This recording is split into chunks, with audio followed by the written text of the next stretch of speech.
the mold's gonna be able to move around a little bit, you know. I don't want the truck to get too warm because one of the things that we're gonna do in this video is actually check the valve clearances. So that's something I'd like to do.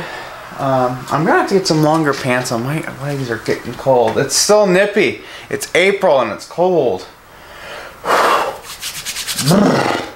And I'm on a propane, so I can't run my heater to keep my legs warm.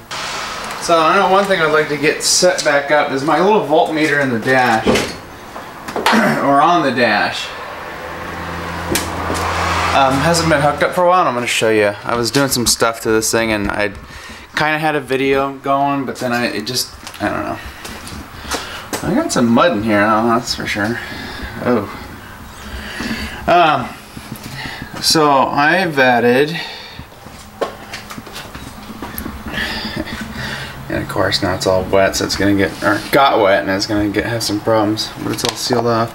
I was on eBay buying a bunch of stuff. Can't get that off of there, but this is a fuse box got off of eBay. I think it was like 20 bucks. And I bought a bunch of wiring stuff so I can have new terminals and whatnot. So I've got, let's see, main power for this comes in from here. This goes to, you got alternator, it comes from the battery, and then it runs over here, and then it feeds the truck. And the cab gets its power from this wire here, and it tees off, and this runs into the fuse box. And then, let's see, accessory, this runs the vacuum for the power brakes. You got DC outlet, this actually runs out to this guy right here. And then this here, it goes to my headlight relay kit. So we got LED lights. You got some LED strips here that I need to hook up one of these days. A little bit of a rat's nest going on here, but I just kind of tuck it away and hide it. So I did a little bit of rewiring. I got a new positive cable on here. I've got this is for my amplifier, so he's all tied in here nice and proper. And I got a brand new ground cable I put in. I don't know when I put this in. I thought I did this when I was in Central Oregon a year ago. And so all of this made for some improvements. Oh, I think this went down to my fog lights, which I'm gonna end up redoing. So I have that available. It does work. Needs a fuse. The headlight relay kit was necessary because for whatever reason my headlight switch, I think it's burnt out mostly, but what it only puts out about, what was it, 9 volts? I think I got 9 volts at this guy here. Only 9 volts out of both sides. And so now what I've gotten done is I just plug the damn headlight relay kit in, and she gets full chooch of the battery. In fact, now I want to check.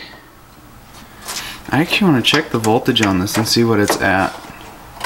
Because I know when we did this with Todd's in the last video, I had the same ground right in the same spot, and I put my voltmeter here and then plugged it into here, and I was only getting like 12 volts with it running, and it should have been 14 because it's going straight to the battery. So I'm gonna check that out real quick. Actually, my hands are freezing. Why is it gotta be? I can't wait till summer. Son of a. Okay, at the battery post we have 12.51.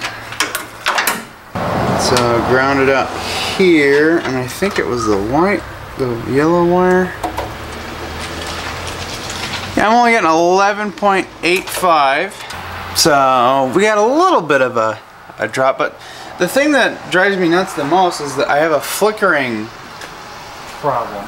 And that flickering happens while you're driving, and it actually happens while the engine's running. And it causes my amplifier, which uses body ground, to turn off every once in a while. And yeah, it's quite annoying. So I think what I'm gonna do, I'm I'm gonna put a. Oh, you know what? I don't think I have a bolt for it.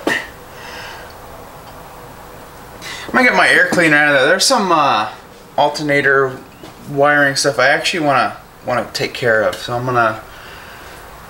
Let's see if we can get some new zip ties for this. I think this air cleaner is gonna need to get cleaned out anyways. I need to get a new intake set up. I really haven't been liking this one a whole lot. It's just been always cobbled together.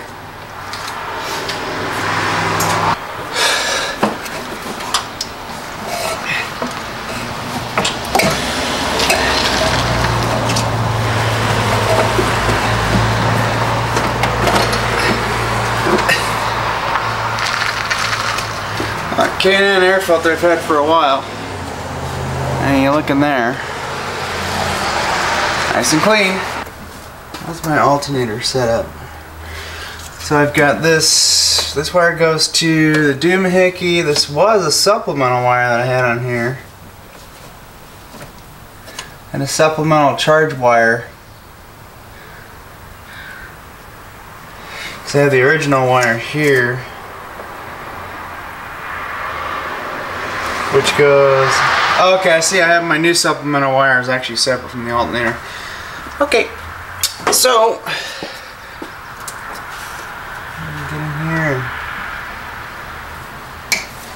cut that extra bit off. Now what I do have is, oh man, I'm going to rewire that so I get a better chooch. In fact, this skimpy wire I have here, I'm gonna take this one back out, and I'm actually going to put one of my 12 gauge wires that I have in there. This broke on me a long time ago, and this is my fix, and it's been like this for years. So today is no more. I'm gonna have to get a new plug for that. The other thing I want to do is I don't know where it went. I think this is it, this ground wire here. Got this ground wire right here. This goes to my voltmeter in the dash. I'm gonna get some wire hooked up to that and run it to a negative somewhere. I want to put a ground bus bar on this plate I have here, and so I can run a ground off of this or something, and then run it to a bus bar, and then the bus bar I can add stuff to it. Okay, well, they didn't have the plug in stock, but they ordered it, and I just ordered a alternator plug for a, I think it was an 89 Jeep with the 4-liter. So we'll have that tomorrow. For right now, I'm just going to solder new wires onto this, whatever's left, and then when I get the new plug, I'm gonna cut whatever factory plug is off the end and leave this plus the extra wire, and that'll give me a nice little service loop, so if I had to pull the alternator out without disconnecting it, I can lay it over.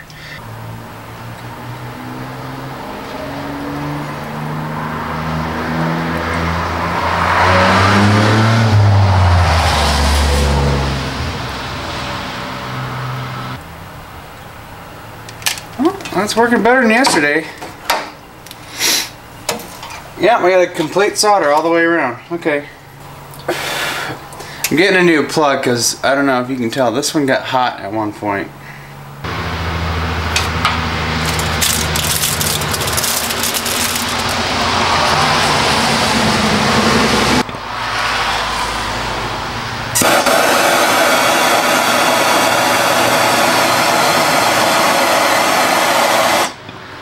Yeah, I don't mess around with anything anymore.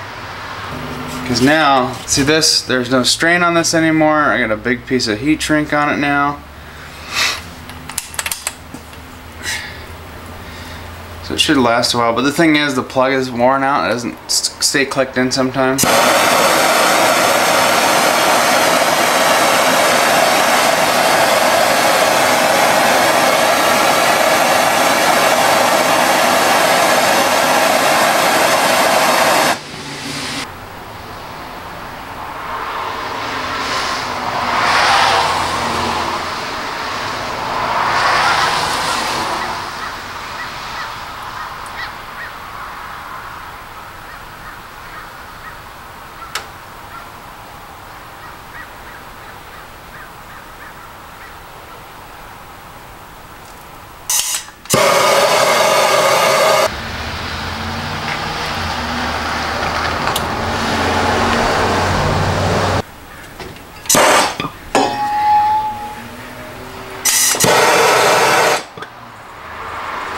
Didn't mess around, that heat shrunk that pretty quick.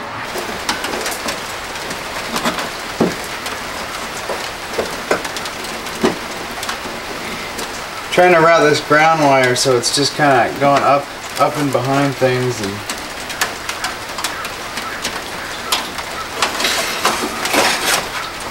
well, you know, I have this other relay that actually, when this turns on, so that's ground, this goes down to, this is a key on relay. It only grounds out. So you know what I'm gonna do?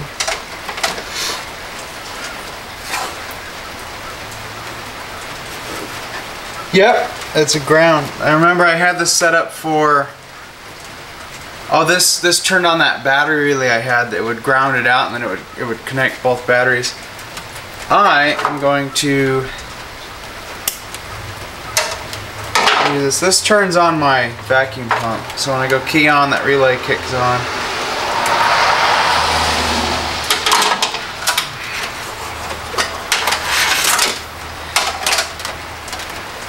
And it is fused too.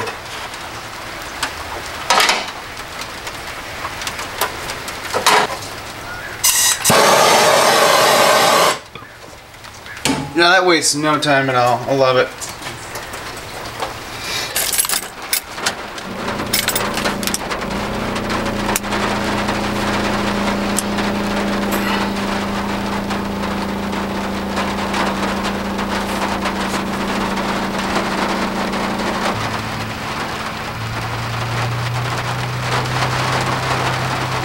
Volts.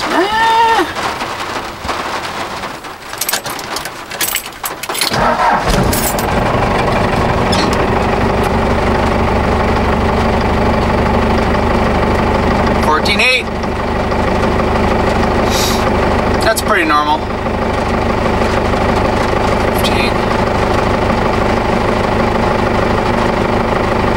Yeah, my alternator has always been at this. I gotta block the wheels. My e-brake just decided to work. Bastard.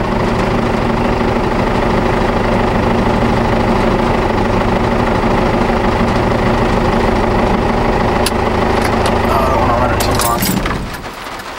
Nice, that turns off automatically. I love it. So this guy, she's a bit stiff and cold and stuff. So what me and Todd did on his, we grounded it out right here.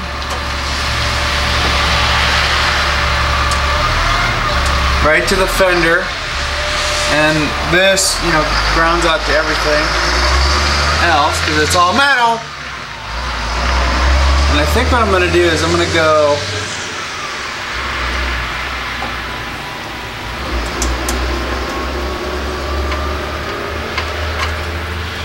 thinking about going right from the alternator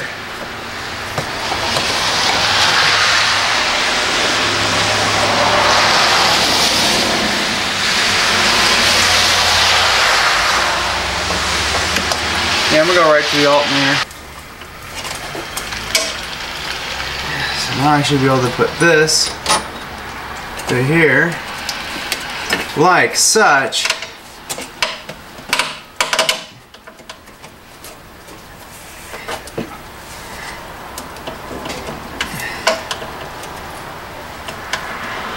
Oh, what the hell?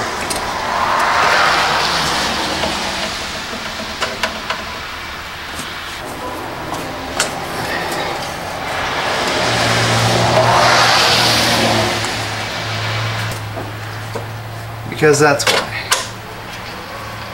One of the next thing I need to do is actually get route my CB radio wire and ground and power, and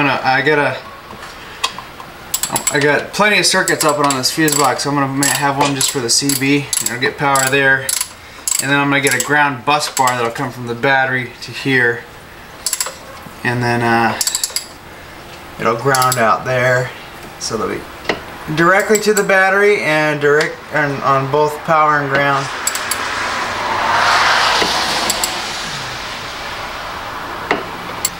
Supplemental ground wires installed, and we got plenty of slack to flop around because the engine likes to rock a little bit. I need to do something about motor mounts. So far so good. That ground wire solved a lot of problems. So she's making 15 volts at cruise and then 13.8 at idle. And then of course my radio and everything stayed on the whole time. I took this out to Scappoose and back. It was about 20-mile round trip. Well, one way actually. And yeah, I found a little spot and got her into some mud. I didn't bring you guys along with me obviously, but you're gonna have to wait for another video for that. I'm sure you guys want to see it goes through some mud, huh? Yeah, that was fun. A lot of it's washed off, but I need to wash out the window. I can't see. But yeah, I put it in four-wheel drive and she moved on through some mud that I found out there was like a, I don't know what it was, like a logging, not a logging thing, but it was all muddy and nasty and gross. I probably would have got that thing stuck. But I put it in four-wheel drive and this thing slumbered on through it. Didn't like it in two-wheel drive. Both back wheels were digging in, and I put it in four-wheel drive, and she just did it. Anyways, guys, we'll catch you next time. Thanks for watching.